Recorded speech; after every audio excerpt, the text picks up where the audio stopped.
Halo semuanya, Assalamualaikum warahmatullahi wabarakatuh.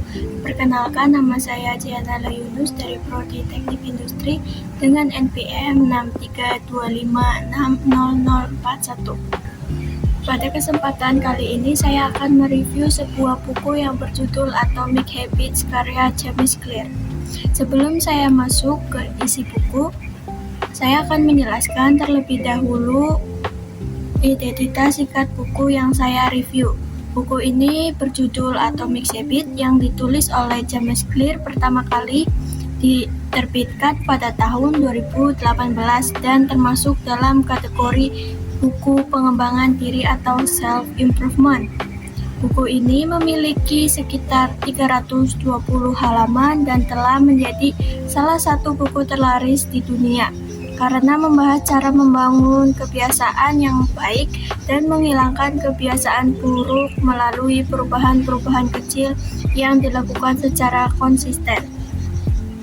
Atomic Habits merupakan buku yang menjelaskan bahwa perubahan besar tidak selalu dimulai dari tindakan yang besar. Sebaliknya, perubahan seringkali berasal dari kebiasaan-kebiasaan kecil yang dilakukan secara terus-menerus. Menurut James Clear, banyak orang gagal mencapai tujuan bukan karena kurang berbakat atau kurang pintar, melainkan karena mereka tidak memiliki sistem yang mendukung kebiasaan tersebut. Oleh karena itu, penulis menekankan bahwa fokus utama yang seharusnya bukanlah pada tujuan yang ingin dicapai, tetapi pada kebiasaan dan proses yang dilakukan setiap hari. Dalam buku ini dijelaskan bahwa setiap kebiasaan terbentuk melalui 4 tahap, yaitu 1. Cue atau isyarat, yang kedua craving atau keinginan, yang ketiga response atau tindakan, dan yang keempat yaitu reward atau penghargaan. Keempat tahap tersebut membentuk sebuah siklus yang membuat suatu kebiasaan terus berulang. Dengan memahami proses ini, seseorang dapat lebih mudah membangun kebiasaan baik maupun menghilangkan kebiasaan buruk. Selain itu, James Clear memperkenalkan 4 hukum perubahan perilaku yang dapat digunakan untuk membentuk kebiasaan positif. Pertama, membuat kebiasaan yang jelas. Yang kedua, membuat kebiasaan jadi lebih menarik. Yang ketiga, membuat kebiasaan jadi lebih mudah dilakukan.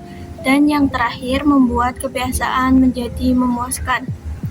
Sebaliknya, jika ingin menghilangkan kebiasaan buruk, keempat prinsip tersebut perlu dibalik, yaitu tidak terlihat, tidak menarik, dan sulit dilakukan, serta tidak memuaskan. Salah satu bagian yang paling menarik bagi saya adalah konsep perubahan identitas. Dalam buku ini dijelaskan bahwa perubahan yang bertahan lama tidak hanya berfokus pada hasil, tetapi juga pada identitas diri. Misalnya, daripada saya mengatakan saya ingin mendapatkan nilai yang bagus, akan lebih efektif jika seseorang mulai berpikir, saya adalah mahasiswa yang rajin belajar. Dengan membangun identitas yang positif, kebiasaan baik akan lebih mudah terbentuk dan dipertahankan dalam jangka panjang. Sebagai mahasiswa, saya merasa isi buku ini sangat relevan dengan kehidupan sehari-hari.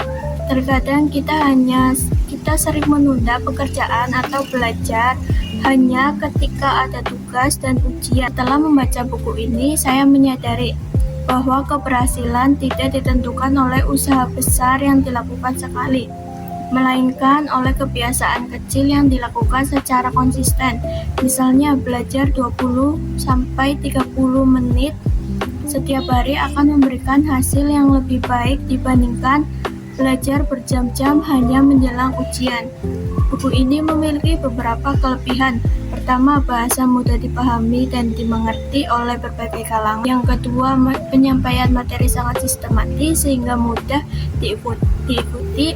Yang ketiga, buku ini dilengkapi dengan berbagai contoh nyata yang membuat pembaca lebih mudah memahami konsep yang dijelaskan. Selain itu, buku ini memberikan langkah praktis yang dapat langsung diterapkan oleh kehidupan sehari-hari. Sekian, terima kasih. Wassalamualaikum warahmatullahi wabarakatuh.